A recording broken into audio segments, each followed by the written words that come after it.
Cut.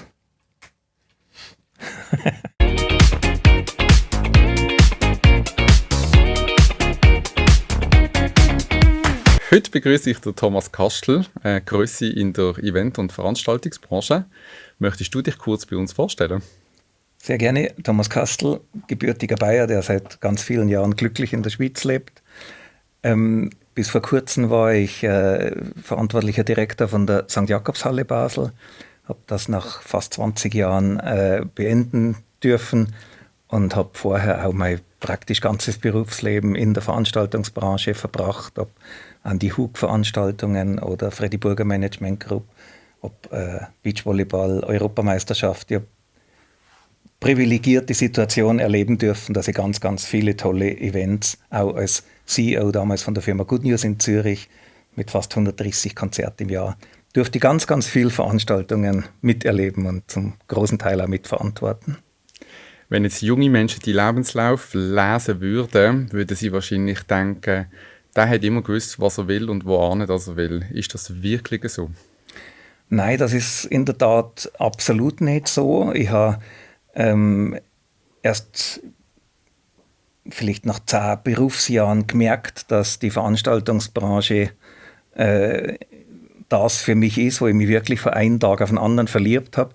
Wie ich dazu gekommen bin, ist schon fast eine Geschichte für sich. Ich habe damals ein Sportartikelversandgeschäft in Liestal gehabt und eines Tages steht eine sehr muskulöse Figur bei mir im Laden und sagt, er sei der Andy Hug und er sei ein Riesenstar in Japan, ob ich ihn nicht sponsoren will. Und aus dem aus ist eine Freundschaft entstanden. Ich habe die Veranstaltung für ihn im Zürcher Hallenstadion machen dürfen und habe mich in die Branche verliebt und bin so eigentlich wie die Jungfrau zum Kind zu der Veranstaltungsbranche gekommen. Dass ich dann später mal auf dem Rückflug von Japan im Blick lesen habe dürfen, dass ich sein Manager bin. Das war dann eine zweite solche Begebenheit, wo zeigt hat, wie das Leben manchmal auch eigene Wege geht. Aber der Andi ist auch eine spezielle Figur gewesen, der seinen Weg gegangen ist und dafür hat man auch alle so bewundert. Und wir gehen später noch auf den Andi ein. Vor allem wirklich eine spannende Persönlichkeit, die definitiv die Lebensweg mitgestaltet hat.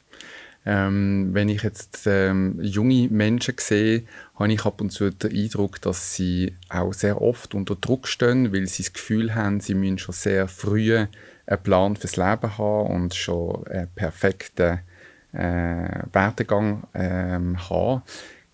Verstehst du das, dass man diesen Druck heutzutage hat? Oder sagst du, hey, nehmen es lockerer? Ja, mir ist eine sehr gemischte Antwort geben. Es hat auch ein bisschen vielleicht mit unserer Vermischung der verschiedenen Kulturen und Nationalitäten zu tun.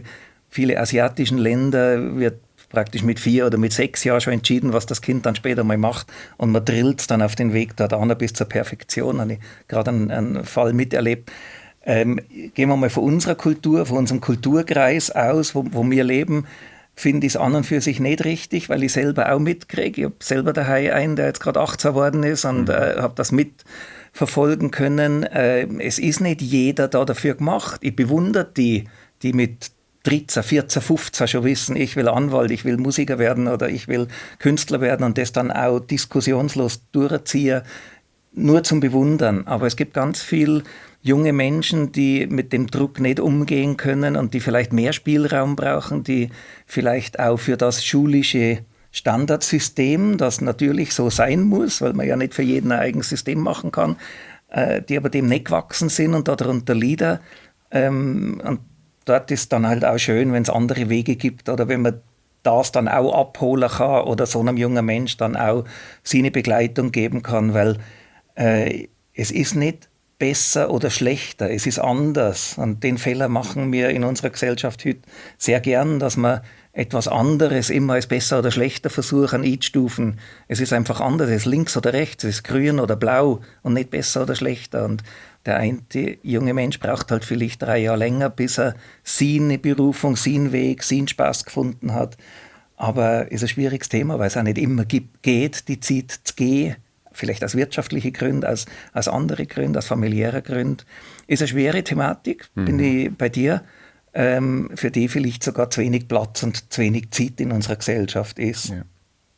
Hast du selber schon einmal Rückschläge erlebt in deinem Leben, wo du nachher im Nachhinein gedacht hast, Gott sei Dank ist das passiert?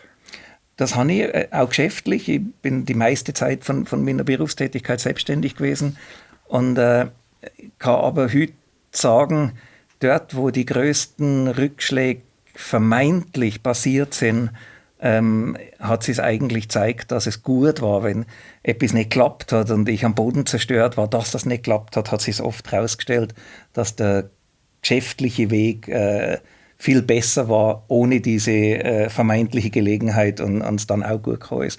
Wo der Andi gestorben ist, ist natürlich eine andere Thematik. Das war komplett unerwartet und auch nicht geplant, selbstverständlich mit 36 Jahren.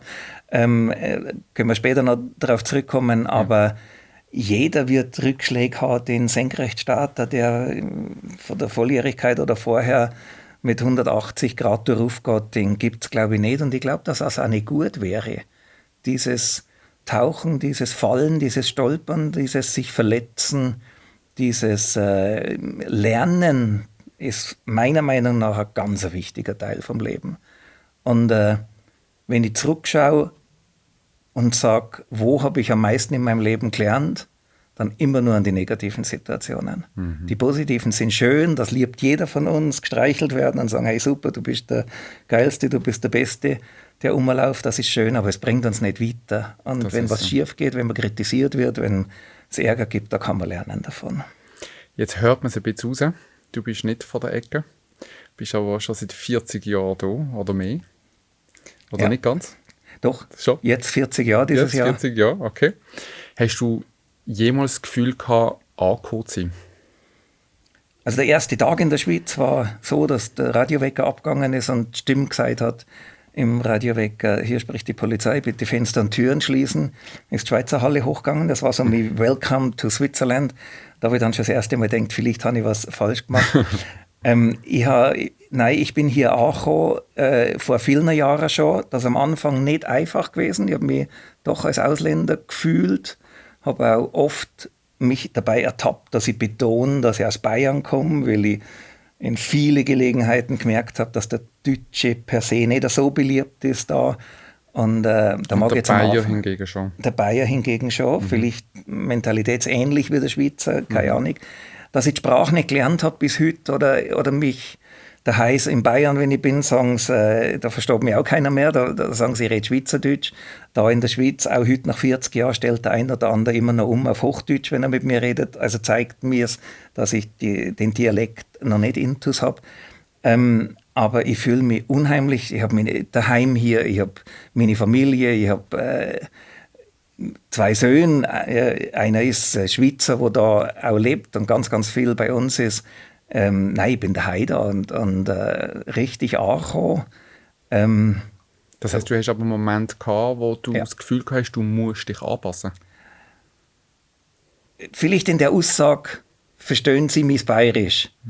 Aber anpassen in dem Sinn, dass ich anders, man sagt ja immer, der Deutsche sei für die Schweizer Mentalität zu direkt und das habe ich versucht nie anzupassen, weil ich das an und für sich einen Wertbestand empfunden habe, dass man bei mir weiß, an was man ist, dass ich meine Meinung, meine Korrekturen geradeaus sage und zwar sofort, direkt, ohne Umschweife und da eckt man an, selbstverständlich, gerade jetzt die letzten 17, 18 Jahre bei einem politischen Auftrag, den ich gehabt habe, von einer politischen Einheit raus. Das hat ein Politiker nicht gern, wenn ein Mitarbeiter in Anführungszeichen ihm sagt, du, das geht aber überhaupt nicht, weil das für dieses Geschäft, wo ich verantwortlich dafür war, nicht gut ist. Das hört man nicht gern. Aber da habe ich mich nicht verbogen, der Weg, nein. Das heisst, was denkst du, wie wichtig ist es, sich selber treu zu bleiben? Ich glaube, das ist etwas vom Wichtigsten überhaupt. Wenn man die Kraft hat, Nachteile, die mit einherkommen, halt auch in Kauf zu nehmen. Wenn du jetzt nur am Reklamieren bist und es ist ein schmaler Grat vielleicht zu dem sogenannten Besserwisser oder wenn ich es sagen darf, so klugscheißermäßig, da ist ein schmaler Grat dazwischen, aber wenn du eine Erfahrung hast in etwas und überzeugt bist davon, vielleicht deine Aussagen sogar belegt sind durch irgendwelche Gegebenheiten, dann glaube ich, gibt es nichts Gescheiteres und Ehrlicheres auf der Welt, als gerade den Weg zu gehen und deine Meinung zu äußern, egal wer gegenüber oder wem gegenüber du das sagst. Was lernt man über Menschen, wenn man so lange wie du in einer öffentlichen Rolle ist? Negatives und Positives, mehrheitlich Positives. Okay. Wie vorher angesprochen, lernen, glaube ich, zumindest jetzt für mich, tut man mehr aus dem Negativen raus. Auch an einem Mensch. Ich habe immer versucht, mich nicht zu verstellen und auf das, was man da lernen könnte, wie ein Mensch auch in negativen Situationen reagiert, einzugehen und das einzukalkulieren und sich dann zu verbeugen und quasi dort dann mitschwimmen. Das habe ich versucht, nie zu machen. Aber das darf jetzt nicht der Anschein machen. Es ist das Positive überwiegt enorm.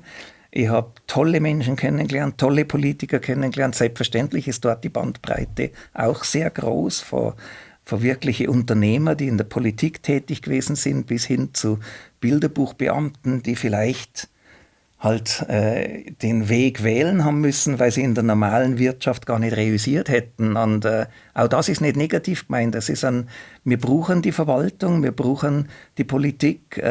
Gerade in der Region Basel können wir ja stolz sein, wie privilegiert die Stadt auch wirtschaftlich unterwegs ist und mit Kunst und Kultur und tolle Gebäude und ganz, ganz viel wirklich Positives, wo auch viele Leute aus dem Ausland anziehen, weil man es schön findet und toll. Nein, da ist extrem viel Positives aber vielleicht als kleines Resümee aus, sogar für mich selber, warum ich auch schlussendlich es genossen habe, dass der Vertrag jetzt ausgelaufen ist und der Verlängerung gar nicht zur Diskussion gestanden wäre. Wenn man nicht geboren ist für eine politische Einheit, wenn man, wie ich mich bezeichne, glaubt, ein Vollblutunternehmer zum sein, der dann in viele Sachen auch in einer politischen Korsett reingezwungen werden muss oder soll, das hat mindestens einmal Konfliktpotenzial, wo man gewisse Stärke haben sollte, sonst geht es nicht. Jetzt ist die St. Jakobshalle eine Halle, die schon sehr viele grosse Veranstaltungen gehostet hat. Swiss Indoors jedes Jahr, Wetten, das, jetzt letztens in der Eurovision. Da ist mir bewusst, dass du selber nicht die Veranstaltungen ausführst, sondern du bist in dem Moment Gastgeber gewesen. Was sieht man nicht von außen, was so Grossveranstaltungen mit sich bringen? Da ist ganz, ganz viel, wo man von außen auch als Besucher gar nicht, oder egal ob Politiker von der Stadt oder als Medienschaffender oder als Besucher, der dann den Event konsumiert gegen Eintrittsgeld. Da ist ganz viel wo man nicht sieht. Also in den allermeisten Fällen, ich würde sagen, im Fall von der St. Jakobshalle zu 95 oder 98% stehen hochprofessionelle Organisationseinheiten hinter der Veranstaltung. Wenn ich der CHI anschaue, wo die St. Jakobshalle in einen Reitpalast verwandelt, wenn du hast angesprochen, die Swiss Indoors, die größte und wichtigste jährlich stattfindende Sportveranstaltung von der Schweiz, mit dem größten Budget auch von allen regelmäßigen Veranstaltungen. Da stehen Firmen dahinter, da steht das Team dahinter, die in einer höchsten Präzision, teils Tag und Nacht natürlich, das gehört zu der Branche dazu, ihre Arbeiten vollbringen. Und was wir wirklich genießen haben dürfen von allen wichtigen Kunden, ist neben der Professionalität und Verlässlichkeit auch eine Umgangsart zutage gelegt worden, wo wir erleben haben dürfen, was beeindruckend war. Und wenn ich an das Team von Dalai Lama denke, wo da war, eine Riesenveranstaltung, vor allem emotional, bei der Bedeutung von der Glaubensrichtung, von ihrer Heiligkeit, die sprechen nur von der Heiligkeit selbstverständlich.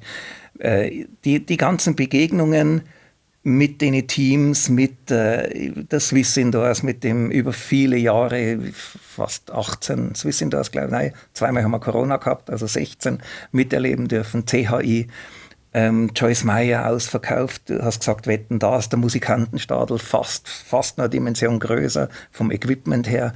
Und das ist schön und auch beruhigend, wenn man die Verantwortung für eine Halle hat, dass man sich darauf verlassen kann, dass das Gegenüber, der ja schlussendlich das Haus mietet und eigentlich für die Veranstaltung verantwortlich ist, nicht mir, dass die Profis sind, ihren Job gewissenhaft und anständig machen, vor allem in Sicherheitsfragen oder in sicherheitsrelevanten Themen. ganz, ganz wenige Unprofessionelle gibt. Die gehört dazu, wie zu jedem anderen Geschäft auch. Jetzt sagst du eben, es hat eigentlich quasi für jeden Themenbereich hat's verantwortliche Zulieferer. Also da ist vielleicht für die Sicherheit ist jemand zuständig, fürs Food and Beverage ist jemand da und so weiter und so fort. Mehrere Mitspieler, die alle sich in der St. Jakobshalle aufhalten. Und erklär mal, was ist so die letzten 20 Jahre denn euer Job gewesen? Hast du gerade zwei gute bewusst gerade euer, weil es ist ja nicht eine One-Man-Show, sondern es sind ja ganz viele Akteure, die mit dabei sind. Also gerade weil es ist undenkbar, die zwei Beispiele, wo du jetzt gesagt hast, mit der Gastronomie oder mit der Sicherheit, nehmen wir mal die Reinigung mit dazu. Wir haben 140 verkaufte Tage im Jahr etwa gehabt, mit etwa 80 bis 90 verschiedene Veranstaltungen. Das ist ja undenkbar, dass bei jeder Veranstaltung ein anderes Reinigungsteam, eine andere Sicherheitsfirma, ein anderes Medical-Team kommt. So diese Grundaufgaben, die haben wir am Kunden vorgegeben, musst du mit unseren Partnern nehmen, du musst sie bezahlen, selbstverständlich, aber Thema Sicherheit und Medizin, wenn du einen Notfall hast in der Reihe 28 oben im Sektor B und die neu angekommene Firma muss erst einmal schauen, wo ist Sektor B, wo ist die Reihe 28, wie komme ich dort rauf, was brauche ich für Mittel zu dem Verletzten dort zum Bergen. Genauso, wenn es ein sicherheitsrelevantes Thema gibt, das muss ein eingespieltes Team sein, da sind heute so viele technische Instrumente, an Evakuationsanlagen, Videoüberwachung und so weiter. Das muss eingespielt sein und da muss sie alle eigentlich darauf verlassen können, dass die solche Geräte bedienen, solche Anlagen und die Verantwortung auch tragen, dass die alle vom Gleichen reden und sich auskennen von A bis Z. Dann gibt es aber ganz, ganz viele andere Gewerke, die zum Gelingen der Veranstaltung nötig sind, die Technikfirma, die ganze Künstlerbetreuung, der ganze Ausbau. Beim CHI werden 700 Tonnen Sandgemisch in der Halle geliefert, dann kommen 800.000 Liter Wasser dazu, das wird vermischt, Tribünen einbaut. Bei der Swiss Indoor sind es 1000 Lastwagenbewegungen, wo stattfinden, bis der erste Ball eigentlich fürs Match gespielt werden kann. Und da sind x verschiedene Gewerke. Dort habe ich eigentlich immer versucht, dass der Kunde frei ist, um auch den Preis in dem Teil, wo er einkaufen muss, spielen zu lassen und akzeptierte, seriöse Firmen selber auswählen kann. Und das hat aber perfekt geklappt, bis ganz, ganz wenige Ausnahmen. Und das sieht dann auch, um darauf zurückzukommen, was sieht man nicht, was da alles gebraucht wird, was das für Puzzlestein, diese Pyramide, bis dann am Schluss bei einem Konzert der Künstler auf die Bühne geht. Bryan Adams, vorletztes Jahr, wo am Nachmittag der große Steiger, das ist ein riesen Lift, mit dem man ins Dach rauffährt, 18 Meter hoch das Dach, und dann hat der blockiert, dann ist der nicht mehr zurückgegangen. Und dann haben wir wirklich schon einen Plan B gemacht, wie kaschieren wir das Ding, wie werden wir den verkleiden, dass der irgendwie in das Bühnenbild reinpasst. Der Künstler war überhaupt nicht amused über das. Logisch. Und am Schluss, wir haben überlegt, haben wir die Feuerwehr, habe ich angerufen, kenne ich den Chef dort sehr gut, gesagt, können wir den Hydraulikschlauch durchschneiden, damit wir das Ding runterbringen. Er sagt, nein, um Gottes Willen, kannst die Arena nachher neu renovieren, so ungefähr, weil da so ein Druck drauf ist.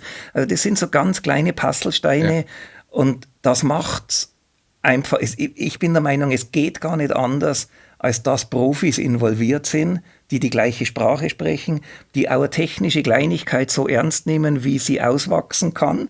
Denn eine kleine technische Situation kann zu einem Riesenproblem werden, bis hin zu einem Lastwagen am Scorpions-Konzert, wo nicht durch den Zoll durchgekommen ist. Wir schon Stimmung gehabt haben am Eingang und wir dann mit der Hilfe von der Polizei den Lastwagen aus dem Zollstau rausholen haben können, damit das Konzert pünktlich anfängt. Es sind so viele verschiedene Themen. Und da braucht es natürlich halt auch Profis die Firmen dazu.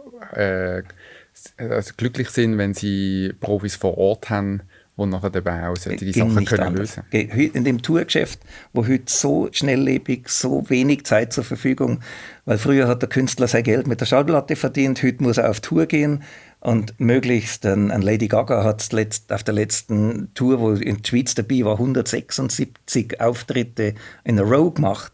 Da steht dann, bevor sie auf die Bühne geht, steht einer mit einem Schild in der Hand, in welcher Stadt das sie ist. Weil die wird wahrscheinlich nicht einmal, vielleicht weiß sie nur der Kontinent, wo sie ist, aber dass die jetzt in Zürich auf die Bühne geht, bei so vielen Auftritten. Und diese Schnelllebigkeit bei diesem hohen technischen Standard und Sicherheitsstandard, den es braucht, bedingt einfach eine gewisse Anzahl von Profis.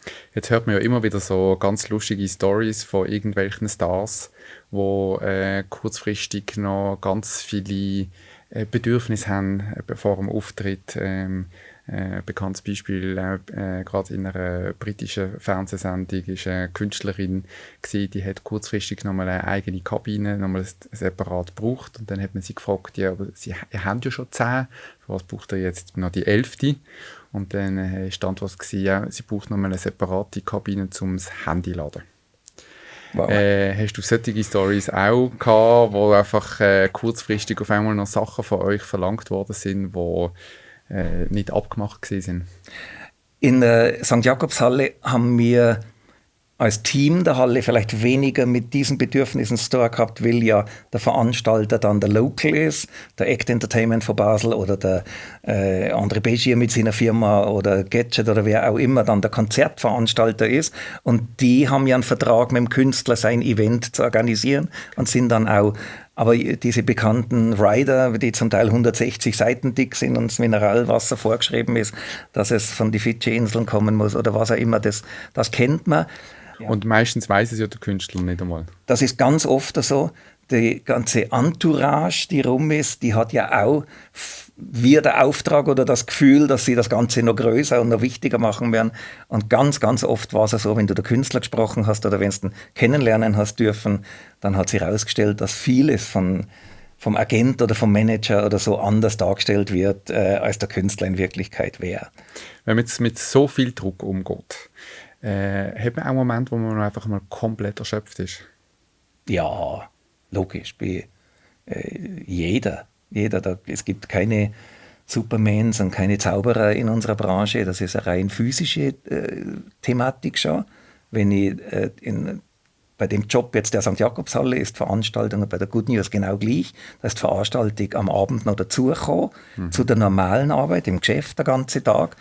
Und wenn irgendwann du mal oder bei den Techno-Partys, wenn der Saft um 2 Uhr morgen oder um 3 Uhr morgen dus ist, dann ist er dus und dann kämpfst gegen den Schlaf. Und oder Dalai Lama, bin jetzt ich persönlich an meine Grenze gekommen. Vielleicht hat es mich auch emotional so bewegt, weil es doch mehr als beeindruckend war, diesen Mensch bei uns in der St. Jakobshalle erleben zu dürfen.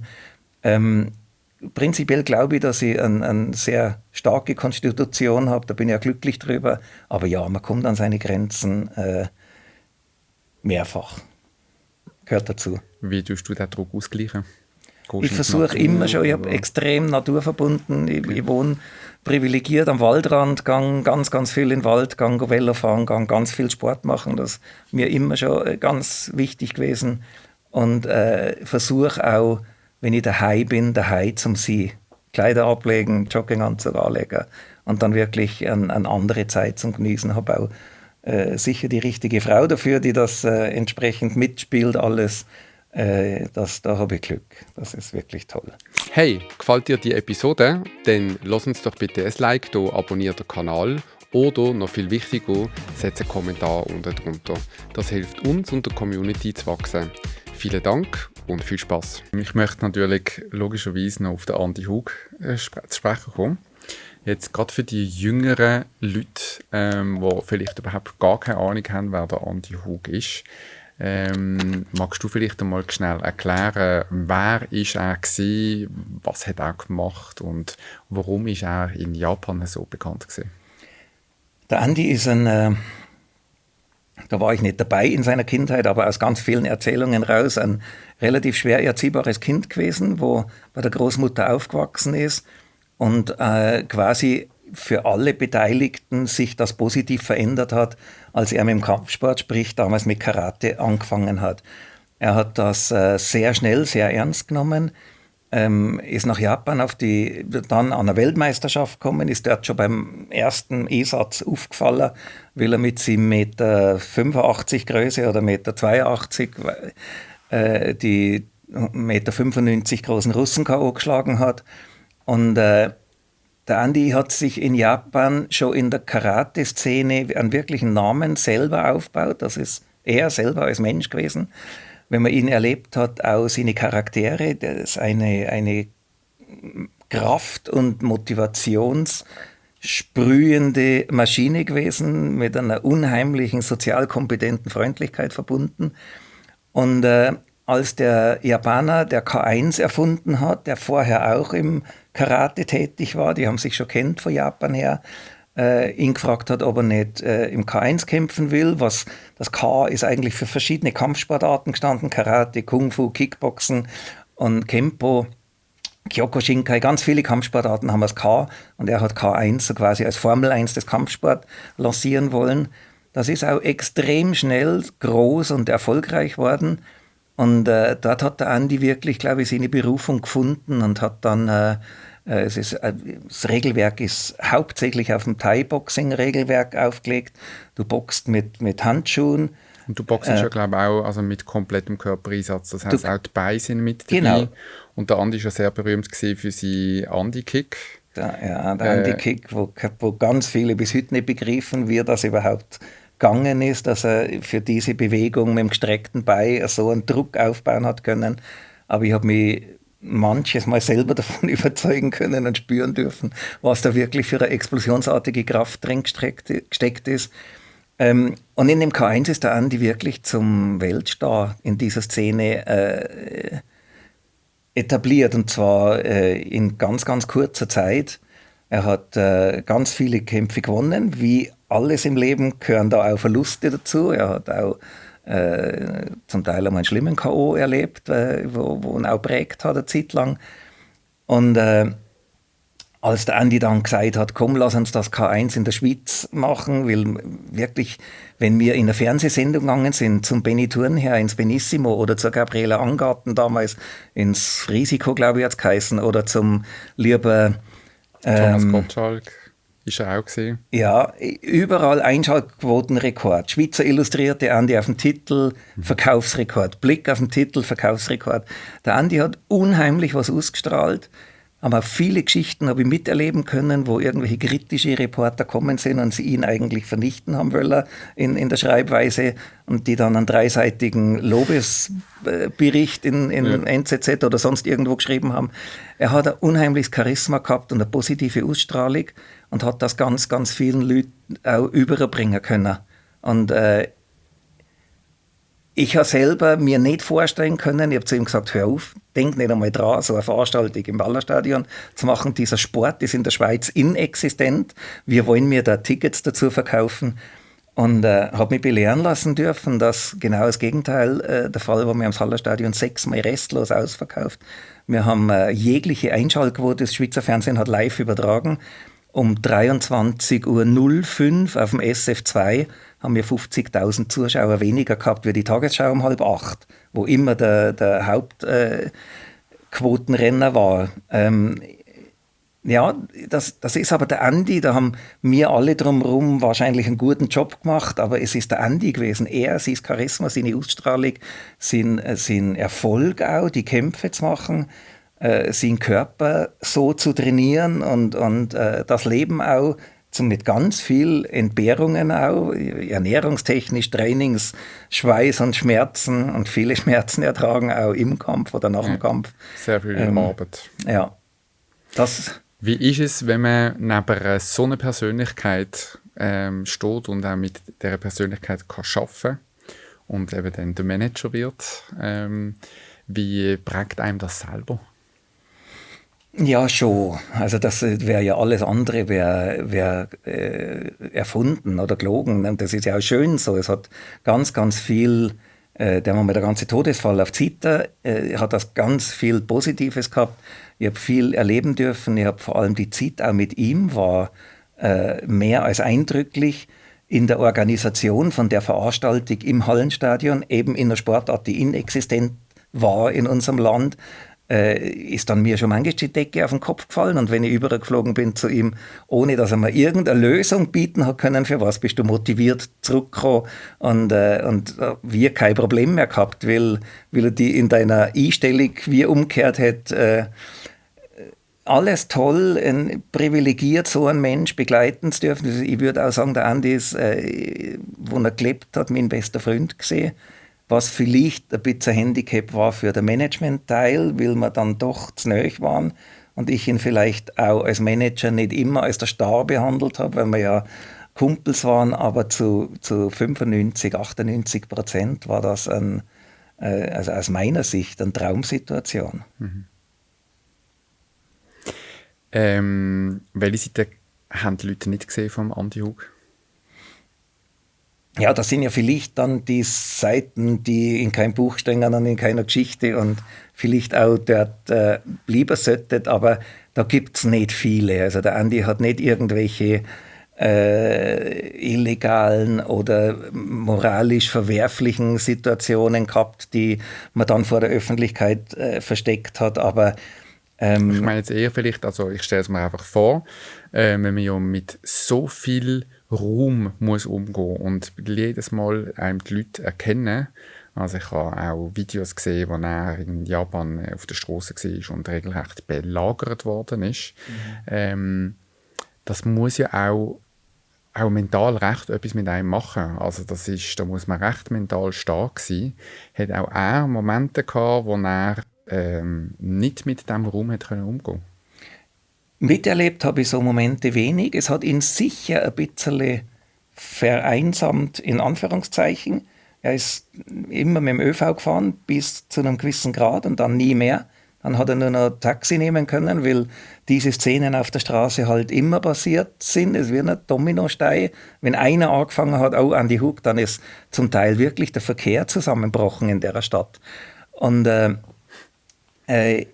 der Andi hat eine Seite gehabt, da habe ich am Anfang ein bisschen mich schwer dran damit, weil ich überhaupt nicht so unterwegs war. Und nach dem Kampf hat er nächtelang gern in den Ausgang gegangen und dort auch gefeiert und auch mal ein Bierchen zu viel getrunken, sage ich mal.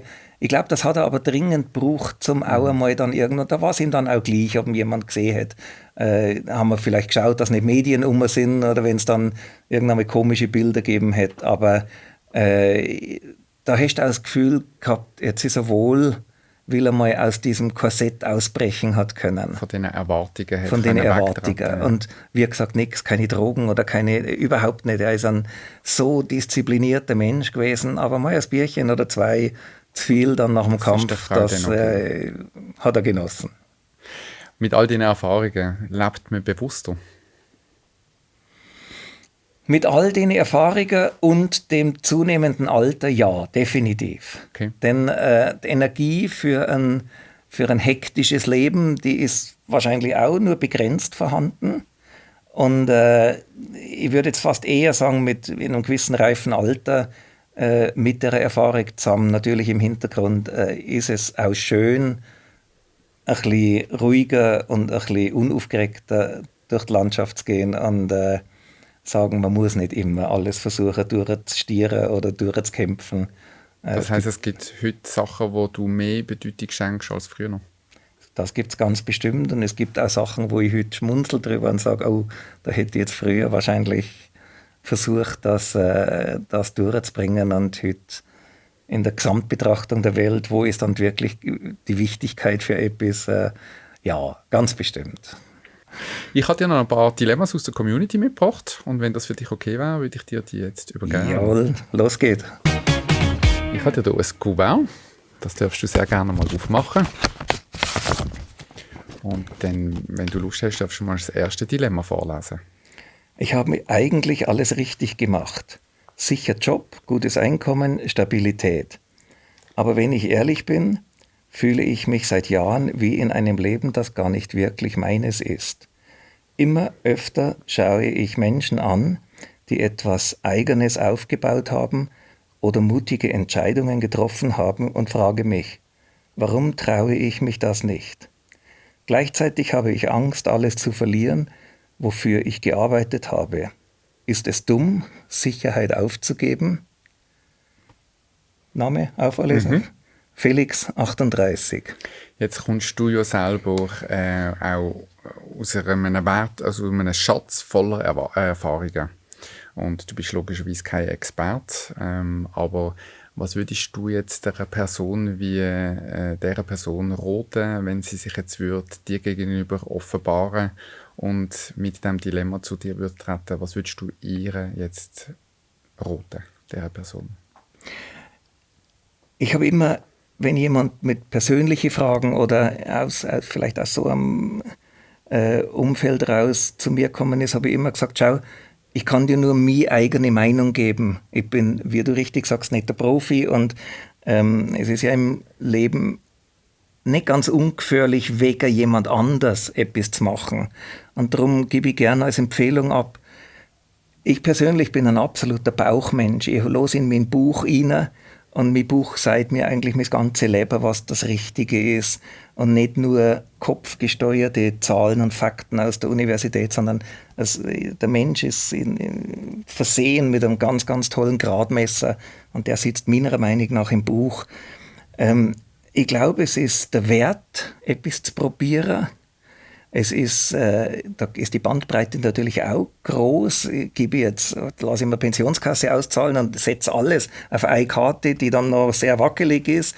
Aber etwas zu probieren und dann motiviert dahinter zu gehen, das kann selbst ein Fehlentscheid zum richtigen Entscheid machen. Wenn du dein Lebensweg kommt an einer Kreuzung und du weißt an dieser Kreuzung, nee, das geht auf Weg links oder rechts, du kannst nicht mehr zurück und sagen, wäre ich doch rechts gegangen. Wenn du aber überzeugt den linken Weg gehst und deine ganze Energie dann da reinsteckst, dann bewegst du vielleicht, selbst wenn der andere auch gut gewesen wäre, bewegst du so viel Positives damit. Ich kann nur den Tipp geben, los auf dieses Bauchgefühl, los auf das, was du selber überzeugt bist, dass du an Wert darstellst, was du in deinem Weg machen willst, in deinem Leben machen willst, was für einen Weg, dass du dort gehen willst. Und mach das. Aber dann auch richtig mit Vollgas und überzeugt. Und dann kommen noch 2 Hindernisse, springen wir drüber, räumen es auf die Seite, holen die Motorsäge und schneiden den Balken auseinander. Aber das machen wir dann.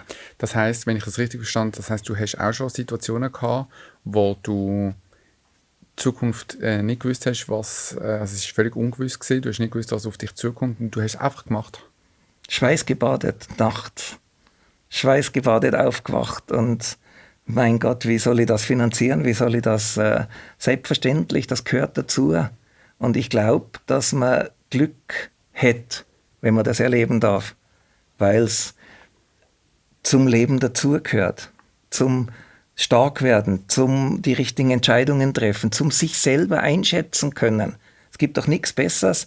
Im Sport ist es einfach. Da gibt es Grenzen, physische, wo man austesten kann. Und dann sehe ich schaffe die 100 Meter nicht unter so und so viel Zeit. Und im Leben oder im Berufsleben zeigen einem ja die Grenzen, auch die Möglichkeiten. Und wenn mich das jetzt noch nicht ermüdet, dann merke ich vielleicht, ich könnte ja vielleicht noch eine Stufe mehr und noch einen Karriereleiterschritt raufgehen, weil das hat mich jetzt doch ermüdet. Also ja, ich finde es ganz, ganz wichtig, diese Grenzen auch mal zu erreichen oder sogar darüber rauszugehen. Und die tauchen.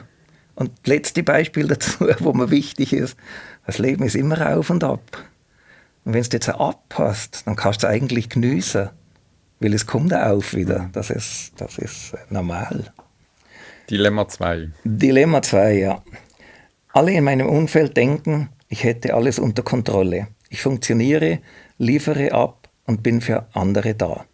Aber ehrlich gesagt fühle ich mich manchmal einfach nur müde, nicht körperlich, eher innerlich.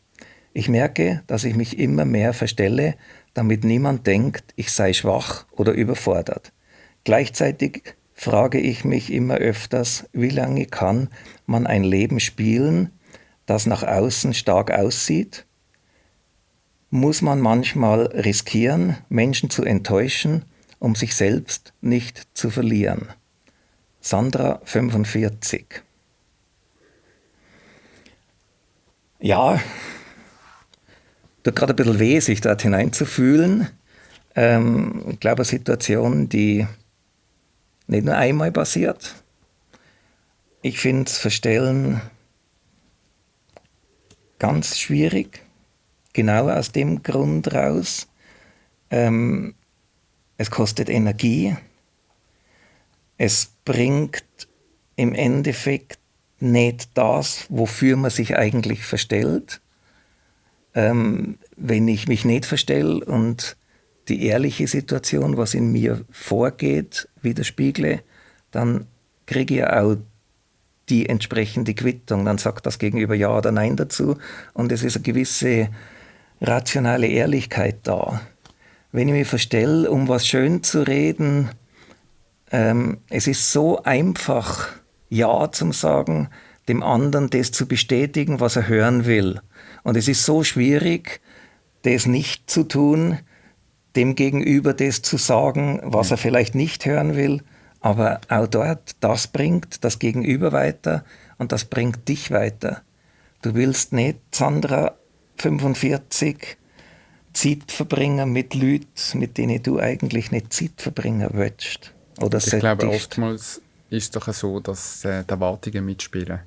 Man hat das Gefühl, dass das Gegenüber etwas von einem erwartet und dann wird das nicht, oder man merkt, man kann es nicht erfüllen. Und die Frage ist ja, muss man die Erwartungen überhaupt erfüllen? Nein, muss man ganz bestimmt nicht. Man kann sich ja dann auch jemanden suchen. Wenn die Sandra die Erwartungen nicht erfüllt, kann sich das Gegenüber ja jemand suchen, der gleich denkt, der gleich tickt, die Erwartungen erfüllt. Also da kann ich nur nach meiner ungeschulten Überzeugung dringend davor abraten. Und auch hier wieder sich selber sein. Und der Spaziergang im Wald allein ist dann vielleicht mehr wert als ein Rollenspiel für jemand anders zu liefern, der es dann vielleicht sowieso nicht dankt oder es auch nicht richtig verwertet, weil er ja was anderes hören hat wollen. Also ich glaube, Sandra, wenn du uns zuhörst, ganz wichtig, ich glaube, der Thomas hat dir ganz gute Ratschläge gegeben, die ich definitiv unterstützen kann. Und es gibt, glaube ich, nichts Schöneres, wenn man in einem Umfeld ist, wo man verstanden und unterstützt wird. Das ist so, ja. Dass man ein bisschen selber mitverantwortlich sich das Umfeld versuchen zu schaffen. Wunderbar. In dem Fall alles Gute. Danke, auch dass ich eingeladen worden bin. Danke und auch. Auch deine Zuhörer, alles Gute. Alles Gute, dir auch. Danke.